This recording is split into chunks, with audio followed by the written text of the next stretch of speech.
বৃক্ষাসন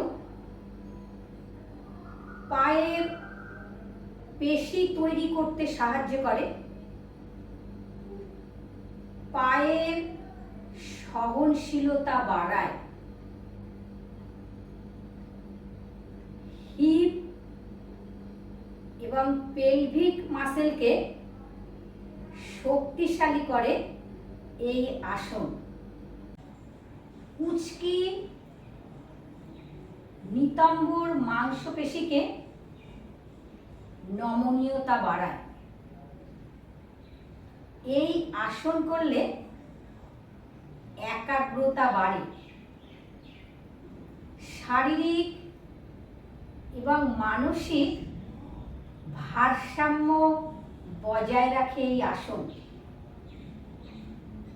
কুঁচকি এবং পেলভিক মাসেলকে শক্তিশালী বাড়ায়।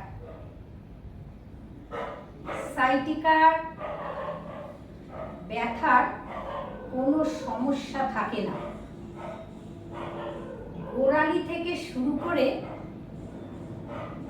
হাঁটু, পুরো থাই, পায়ের প্রত্যেকটি জায়গায় মাংসপেশিকে শক্তিশালী করে। এই আসন করলে মস্তিষ্কজনিত রোগের জন্য খুব উপকার। এই আসন শক্তিশালী করে, মনের একাগ্রতাটাকে বাড়ায়, সাইটিকার ঝুঁকি কমায়, একাগ্রতা বাড়ায়, মননশীলতা বাড়ায়, ধৈর্য বাড়ায়, রাগ কমায়। বৃক্ষাসন যখন করবেন একটা বিন্দুর ওপরে ফোকাস রাখতে হবে। দেখে নিন, সোজাভাবে দাঁড়িয়ে যাবেন, শ্বাস নিতে নিতে ডান পায়ের গোড়ালি কুঁচকিতে লাগিয়ে দেবেন।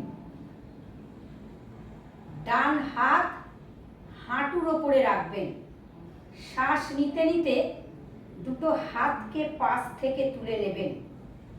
বৃক্ষাসন। 1 2 3 4 5 6 7 8 9 10 11 12 13 14 15 16 17 18 19 20 21 22 23 24 25 26 27 28 29 30 31 32 33 34 35 36 37 38 39 40 41 42 43 44 45 46 47 48 49 50। দুটো হাতকে এইভাবে ধীরে ধীরে ধীরে ধীরে হাতকে নামিয়ে নেবেন। ডান হাত হাঁটুর উপরে রেখে ডান পাকে নামিয়ে নেবেন। বাঁ পাকে তুলে নেবেন। বাঁ হাতের হাঁটুর উপরে হাত রেখে ধীরে ধীরে হাত উপরে। লম্বা শ্বাস। 1 2 3 4 5 6 7 8 9 10 11 12 13 14 15 16 17 18 19 20 21 22 23 24 25 26 27 28 29 30 31 32 33 34 35 36 37 38 39 40 41 42 43 44 45 46 47 48 49 50। ধীরে ধীরে দুটো হাতকে নামিয়ে নেবেন। বাঁ হাত বাঁ হাঁটুর ওপরে রেখে পাকে নামিয়ে নেবেন। বৃক্ষাসন যে সমস্ত বাচ্চারা খুব চঞ্চল দেখবেন, সেই চঞ্চল বাচ্চারা যদি প্রতিদিন দিনে 2 বার করে 3 বার করে করে অনেক উপকার পাবে। অনেকে পড়াশোনা করছে কিন্তু মনে রাখতে পারছে না, ভুলে যাচ্ছে, তাদের জন্য খুব উপকার। বয়স যাদের হয়ে গেছে, যারা কোথায় চাবি রাখে ভুলে যায়, কোথায় পয়সা রাখে ভুলে যায়, ব্রেনকে ঠিক রাখে। বৃক্ষাসন ব্রেনকে খুব স্ট্রং করে।